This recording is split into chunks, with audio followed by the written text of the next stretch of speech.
Bienvenue à l'entretien de la semaine.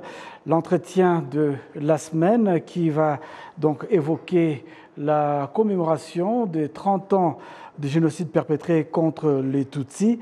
30 ans, c'est à la fois beaucoup et très peu. Beaucoup pour ceux qui sont nés après le drame et qui ne connaissent pas cette tragédie. Il y a également la banalisation pour certains, un risque de voir les mêmes erreurs se répéter. Pour évoquer ce sujet, nous avons l'immense plaisir de recevoir Rurangwa Jean-Marie Vianney, un artiste, écrivain qui a écrit de nombreux livres. Bienvenue donc à cet entretien de la semaine. Je vous remercie beaucoup.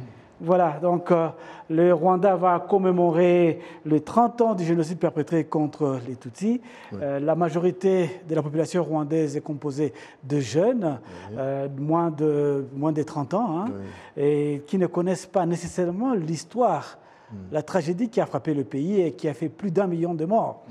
Alors là, c'est fait un travail énorme de la transmission des mémoires. Qu'est-ce qu'il faut faire pour ces jeunes qui ne connaissent pas, qui risquent de tomber dans la banalisation du génocide? Bon, évidemment, ce qu'il faut faire, c'est de les informer. Les informer à travers des livres qu'on écrit, des livres sur l'histoire du génocide, sur l'histoire du Rwanda en général et du génocide en particulier. Donc, on peut transmettre cette mémoire du génocide à travers des livres d'histoire, des livres qui expliquent des essais sociologiques, par exemple, des pièces de théâtre, pour perpétuer cette mémoire à travers des fictions, à travers des poèmes, à travers des chansons. Il y a tant de genres, à travers lesquels on peut faire passer cette mémoire. Effectivement, quand on parle de la mémoire du génocide et sa transmission, et qui se pose donc avec acuité, hein, on voit que de nouveaux développements, notamment dans la région, où il y a les dénis du génocide, et ailleurs dans le monde. Donc il y a un travail énorme qui doit être fait par les écrivains, parmi ces écrivains vous-même. Oui, c'est ce que disait toujours, plutôt c'est ce que écrivait un philosophe que j'aime citer, c'est Karl Theodor Jaspers, qui dit, je le cite, « Ce qui est arrivé est un avertissement. L'oublier est une faute. Il faut rappeler continuellement. Il a été possible que cela arrive. Il reste encore possible que cela arrive de nouveau, d'un moment à l'autre. Seule la connaissance de ce qui est arrivé peut l'empêcher de se reproduire. » Voilà, donc, il y a des courants négationnistes un peu partout. Il y a diffusion de l'idéologie génocidaire un peu partout dans le monde, non seulement ici, mais aussi en Europe. Il y a encore des gens qui nient la Shoah beaucoup d'années plus tard. Et donc, dans la région, par exemple, des Grands Lacs, on voit encore l'émergence de cette idéologie, la recrudescence de cette idéologie génocidaire. Et c'est pourquoi il faut tout faire pour la combattre à travers les écrits, à travers des discours, à travers des réunions, etc. Voilà. Oui, justement, vous avez écrit un livre, « Les génocides perpétrés contre les Tutsis du Rwanda expliqué à ses enfants ». Et vous avez annoncé que ce livre, écrit aussi bien en français qu'en anglais, serait distribué dans les écoles du Rwanda. Où en est ce projet ? Oui, le projet a commencé en 2019 quand j'ai été invité au café littéraire organisé par ce qui était la Commission nationale de lutte contre le génocide et Imbuto Foundation. Donc, au cours de ce café-là, des jeunes m'ont demandé d'écrire un livre qui leur expliquerait de façon très simple le génocide des Tutsis du Rwanda. Alors, quand je suis retourné à Ottawa, où je vivais, donc j'ai écrit ce livre. Et que je l'ai fini, il a été publié à Mexico dans une en version bilingue, donc français-anglais. Mais aussi, il a été traduit, je l'ai traduit en espagnol, et il a été publié par l'université mexicaine pour ses étudiants. J'ai la version rwandaise aussi, que je viens de finir, et qui sera bientôt publiée.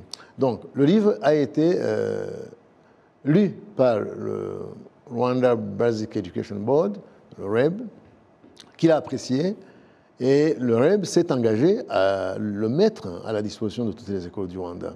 Donc, c'est ça, le projet est là, donc j'attends moi-même à ce que ce livre soit dans des écoles, comme le souhaitent, justement, comme l'ont souhaité les jeunes du Rwanda.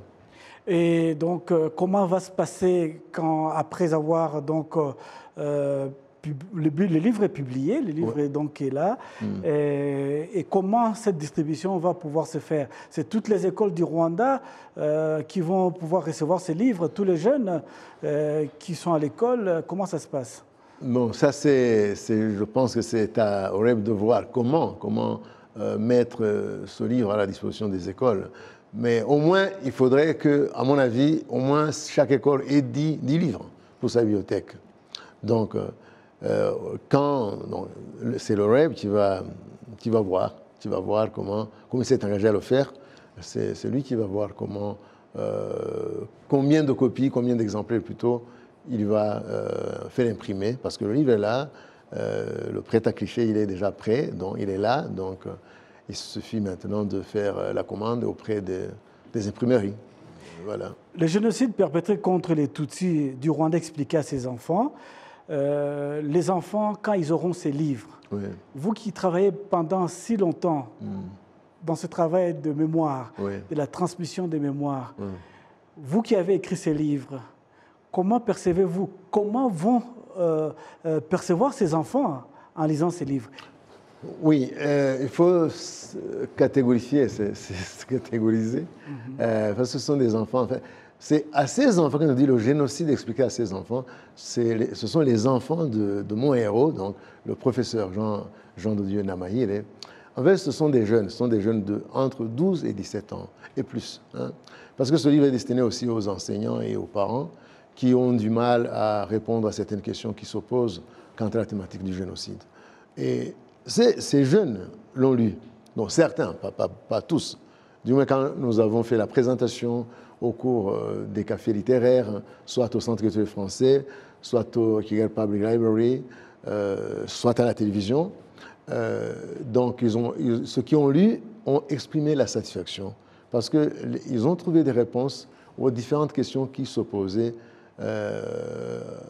quant à la thématique du génocide. Donc, c'est un livre qui a été bien perçu, bien reçu plutôt, parce qu'il est écrit dans un langage simple. Ce sont des recherches académiques que j'ai faites, mais que j'ai exprimées dans un langage simple que, justement, ces jeunes des écoles secondaires peuvent comprendre sans beaucoup de difficultés. C'est un livre qui a été apprécié aussi au niveau international, parce qu'au Mexique, ils me l'ont dit, en version espagnole, en Ardèche, à Strasbourg, en Alsace, en Pologne, en Belgique, en France, en Suisse aussi, partout où j'ai présenté ce livre, il a été très bien reçu parce que justement, je me suis efforcé à répondre en me basant sur mes recherches, donc en me basant sur mes connaissances sociologiques, anthropologiques, psychologiques, historiques. J'ai essayé de répondre à beaucoup de questions sur le génocide des Tutsis du Rwanda.